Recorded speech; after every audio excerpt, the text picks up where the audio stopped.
Vida no Campo, capítulo 1. Apelo para abandonar as cidades. Os perigos da cidade. Poucos reconhecem a importância de evitar quanto possível todas as associações contrárias à vida religiosa. Ao escolher seu ambiente, poucos tornam a prosperidade espiritual sua primeira preocupação. Os pais vão com a família às cidades porque imaginam ser mais fácil obter aí subsistência do que no campo. Os filhos, nada tendo que fazer quando não se acham na escola, recebem uma educação de rua, adquirem das más companhias hábitos de vício e desenfreamento.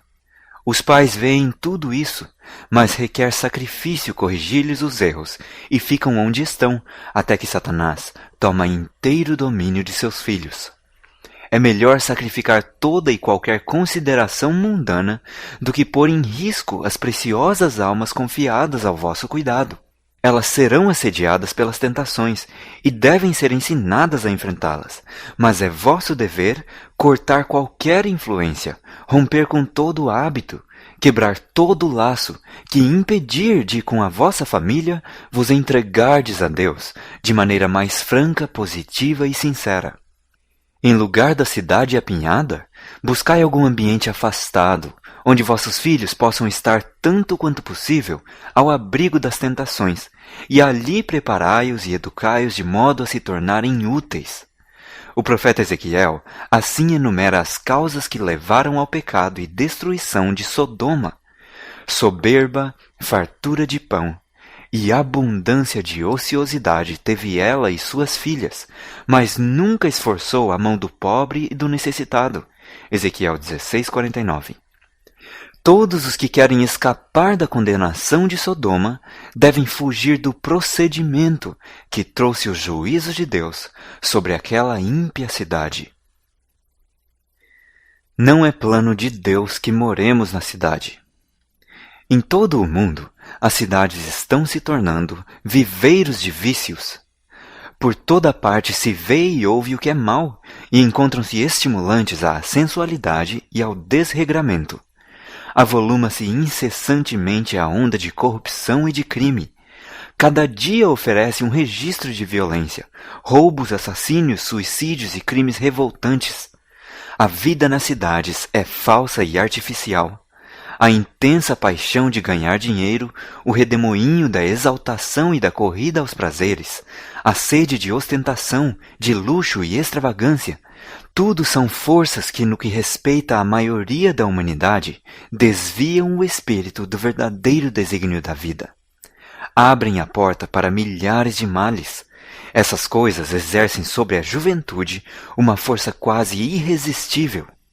Uma das mais sutis e perigosas tentações que assaltam as crianças e os jovens nas cidades é o amor dos prazeres. Numerosos são os dias de feriados. Jogos e corridas de cavalos arrastam milhares, e a onda de agitação e prazer atrai-os para longe dos sóbrios deveres da vida. O dinheiro que deveria haver sido economizado para melhores fins é desperdiçado em divertimentos.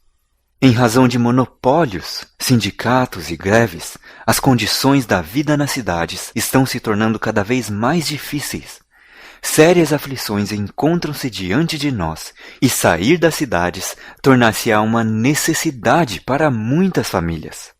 O ambiente material das cidades constitui muitas vezes um perigo para a saúde.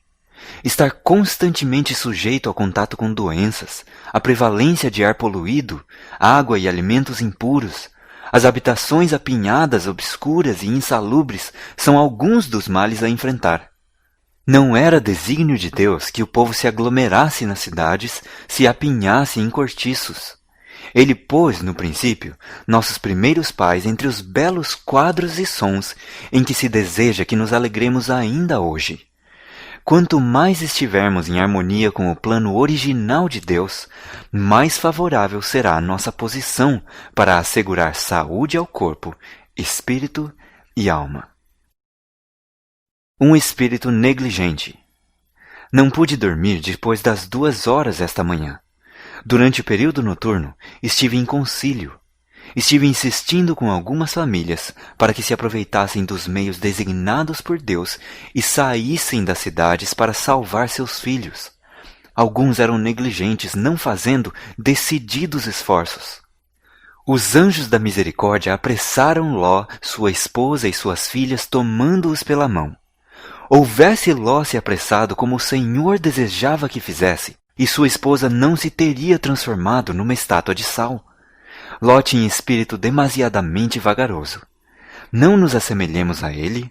A mesma voz que advertiu a Ló de que devia abandonar Sodoma, ordena-nos: sai do meio deles e apartai-vos, e não toqueis nada imundo. Os que obedecem a essa advertência encontrarão um refúgio. Cada homem esteja bem desperto por si mesmo e procure salvar sua família. Cinja-se para o trabalho. Deus revelará ponto por ponto qual deve ser a próxima coisa a fazer. Ouvi a voz de Deus por meio do apóstolo Paulo. Operai a vossa salvação com temor e tremor, porque é Deus o que opera em vós tanto o querer como o efetuar, segundo a sua boa vontade. Ló percorreu a planície com passos mal dispostos e lentos. Por tanto tempo se havia associado com operadores do mal, que não pôde ver seu perigo, até que a esposa ficou para sempre na planície como uma estátua de sal. As cidades serão sacudidas. Aproxima-se o tempo em que as cidades serão alvo dos juízos divinos. Dentro em pouco, as cidades serão terrivelmente sacudidas. Não importa quais sejam as dimensões e a solidez dos edifícios, nem quais as precauções tomadas contra incêndios. Quando Deus tocar esses edifícios, dentro de poucos minutos ou algumas horas, ficarão reduzidos a escombros. As cidades ímpias de nosso mundo serão varridas pela vassoura da destruição.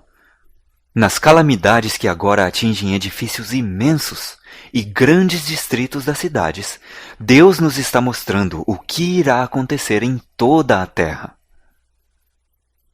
Resultado de não atender às advertências. Tenho ordem de declarar a mensagem, dizendo que as cidades onde reina a transgressão, extremamente pecadoras, serão destruídas por terremotos, pelo fogo e por dilúvio.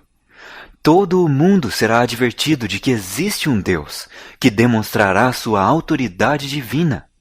Seus invisíveis instrumentos ocasionarão destruição, devastação e morte. Todas as riquezas acumuladas serão como nada. Sobrevirão calamidades, calamidades as mais terríveis, totalmente imprevistas. E essas destruições seguir-se-ão umas às outras. Se atentarem para as advertências que Deus tem feito, e as igrejas se arrependerem, apegando-se de novo ao seu conserto, então outras cidades podem ser poupadas por algum tempo.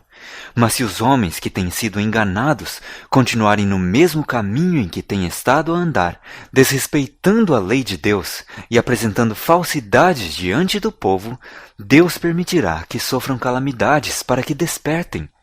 O Senhor não rejeitará repentinamente todos os transgressores, nem destruirá nações inteiras, mas ele castigará cidades e lugares onde os homens se houverem entregado inteiramente aos instrumentos satânicos. As cidades das nações serão tratadas rigorosamente, contudo não serão castigadas com a extrema indignação de Deus, porque algumas almas ainda se despregarão dos enganos do inimigo, e arrepender-se-ão e se converterão, ao passo que as massas estarão entesourando ira para o dia do furor. A iminência dos juízos de Deus. Há razões de não devermos construir nas cidades. Sobre essas cidades, os juízos de Deus devem logo cair. Está próximo o tempo em que as grandes cidades serão destruídas, e todos devem ser advertidos destes juízos vindouros.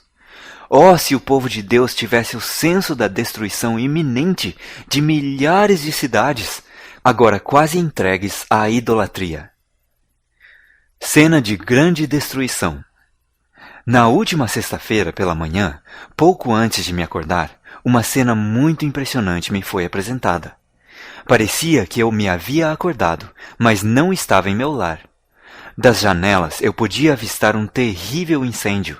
Grandes bolas de fogo caíam sobre as casas, e dessas bolas voavam flechas incandescentes em todas as direções. Era impossível apagar os fogos que se acendiam, e muitos lugares estavam sendo destruídos. O terror do povo era indescritível. Os esforços de Deus para despertar o povo. Estando eu em Loma Linda, Califórnia, em 16 de abril de 1906, uma cena assombrosíssima me foi revelada. Numa visão noturna, estava eu numa elevação de onde via as casas sacudidas como o vento sacode o junco. Os edifícios grandes e pequenos eram derrubados. Os lugares de diversões, teatros, hotéis e mansões suntuosas eram sacudidos e arrastados. Muitas vidas eram destruídas e os lamentos dos feridos e aterrorizados enchiam o espaço. Os anjos destruidores, enviados por Deus, estavam atuando.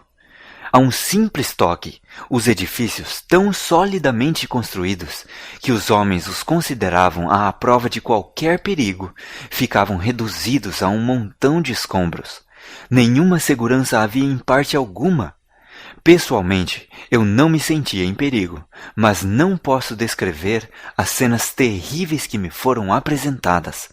Dir-se-ia que a paciência divina se tivesse esgotado e houvesse chegado o dia do juízo. O anjo que estava ao meu lado me disse então que poucas pessoas reconhecem a maldade imperante no mundo moderno, especialmente nas grandes cidades.